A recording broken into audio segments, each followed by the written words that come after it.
Yo, what's going on, ladies and gentlemen? In this video, I'm going to be going over the difference between futures, Forex, and crypto, and not the technical differences, but how I see my inversion strategy working in each one. Okay, so it's going to be a really good video for a lot of people asking this in the comment section. So stay tuned. If you want to watch me live stream every single day, I live trade NQ every single day. Make sure to click the WAP link to my description. I'm on like a 1 month green streak right now, so pretty good. It's not a signal service. I do teach and expect to learn. So click that, and then also Apex. I gotta change this, but Apex is having a 80% off sale for the next 2 days only. So again, make sure you guys get an account. Okay, get a few. Like I'm telling you, it's not your own money. You don't have to risk your own money. Like, you guys don't realize the power of Apex and just buying the eval accounts just to practice the inversion. Like, just any model for that fact, right? It's like $25 for a 50K or 25K account, right? It's so cheap, and you can just, it almost feels real even though it isn't, and you have a chance of getting paid out if you do good. So again, cop a few accounts. All right, let's get started. So I always get comments, and they're always like, dodgy, dodgy, dodgy. What is better, Forex or futures, and where does my inversion model work the best on? Okay, the inversion model works, and ICT itself works on both, in my opinion. All right, like,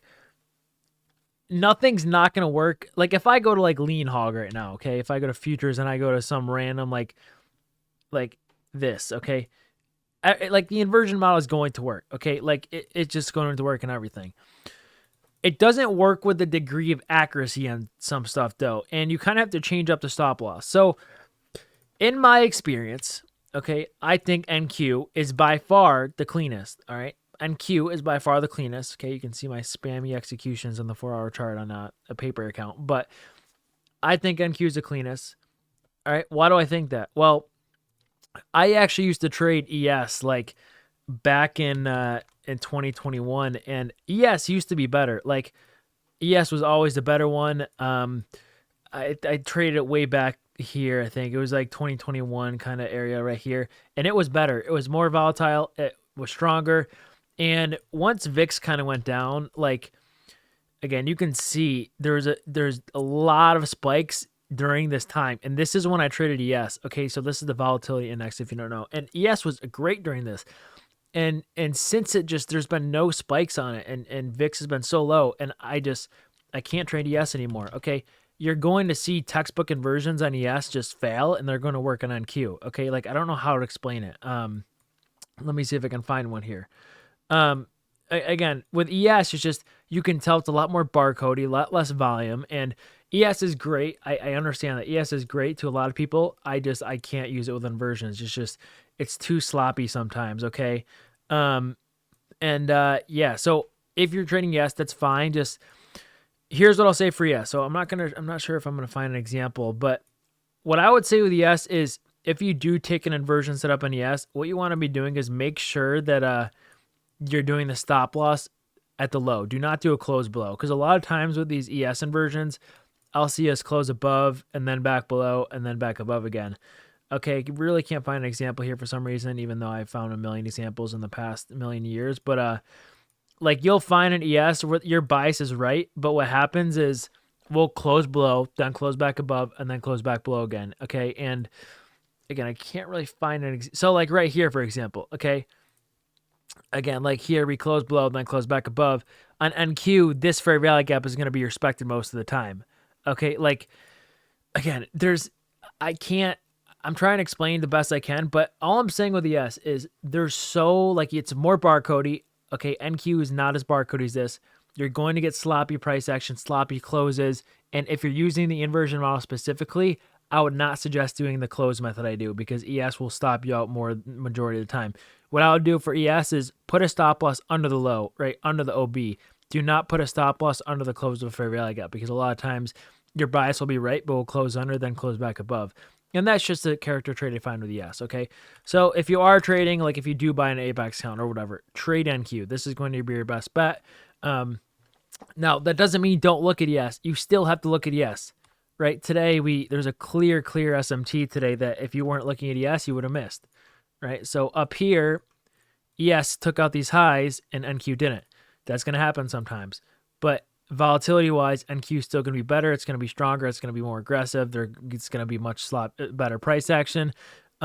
This is just sometimes it's just I can't stand watching ES up, and the ratio of, let me make this facing a little smaller. The ratio of NQ in the last like probably 2 years, 1 year has just been much better than ES. So what that means is you can make more money on NQ even though they both move in the same, right? Because from like here to here, let's say, right, you're going to make money quicker on NQ because it moves faster.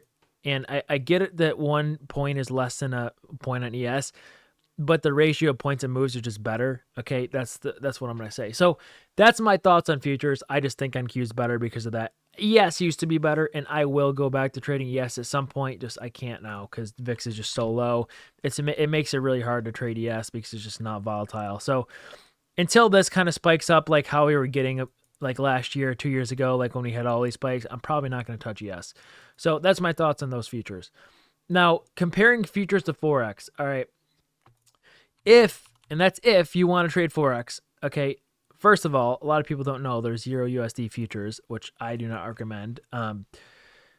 Again, just a lot of gaps, a lot of sloppiness. If you're going to trade Forex, trade either Euro USD or GU, okay? So GBP, USD. These are the two best in my opinion, okay? They're the most cleanest.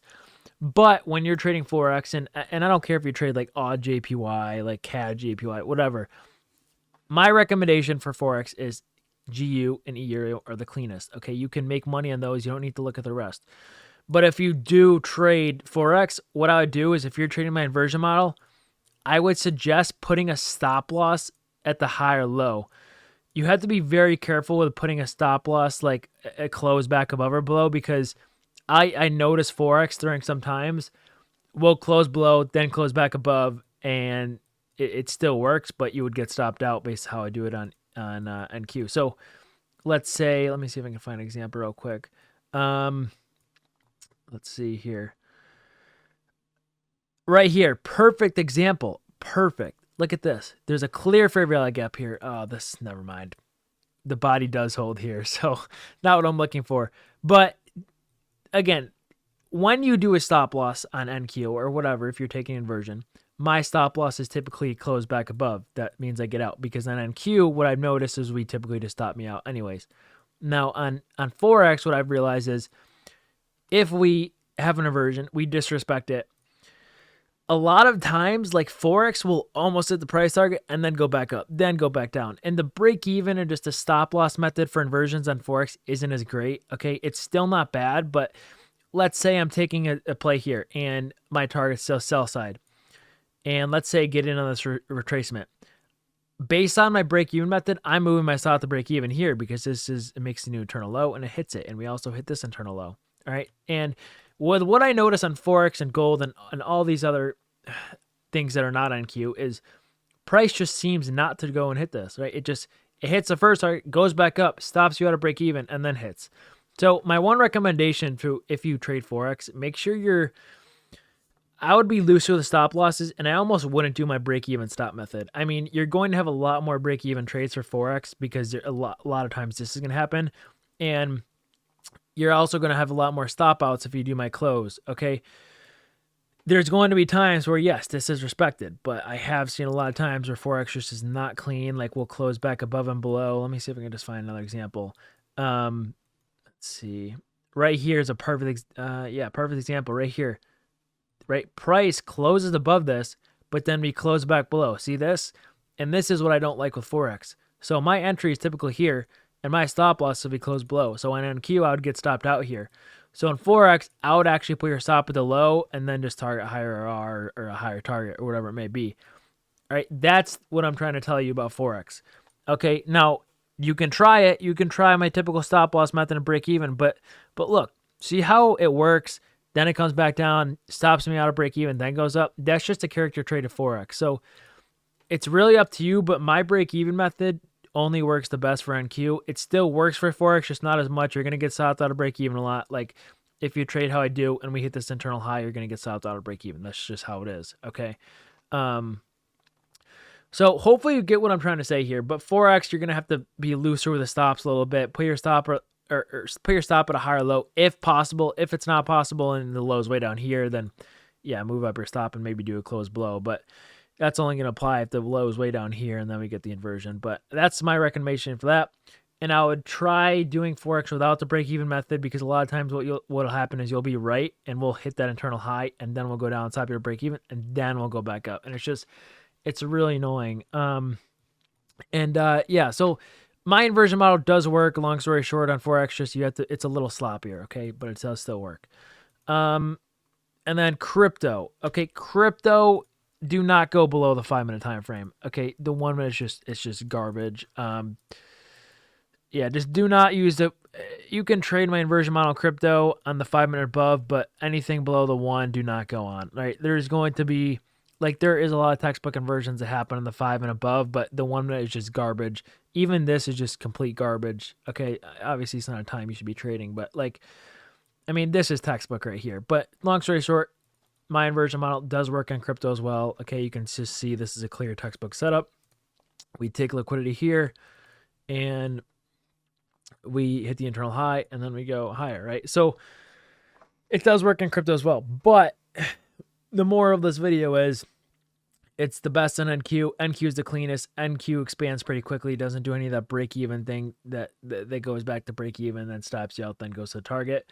Meanwhile, Bitcoin, Forex, and like gold tend to do that a lot more. So yeah, that's my thoughts on that. You can even see if I go to gold here. What happened on gold the other day is we came so close to buy side, and again, we just didn't hit it. So we had this really obvious buy side. Gold comes really close, and we got a lower time frame long setup around here. It comes really close and just fails to hit. And that's the problem I have with gold too. So that's just a characteristic of some and kind of what I think about them. I get a lot of questions asking, like, what do you think about gold? What do you think about crypto? Does this model work in crypto? Okay, I'm just going to link this video because these are my thoughts on all this. So again, you might have to go back and watch this again and go back to the individual sections and hear what I have to say about Forex versus gold versus crypto. But this is my thoughts. Don't forget to cop an Apex account. Okay, I would definitely just, NQ is obviously going to be the cleanest for me. It's always been the cleanest. I'm really good at it. I'm not going to really touch any of these other things. So it works, just a little more sloppy on the other ones. And I've seen a lot of success of students of them working in Forex, but just not my, I think NQ is the cleanest. So that's it for today. Let me know if you guys have any questions, and yeah, peace out.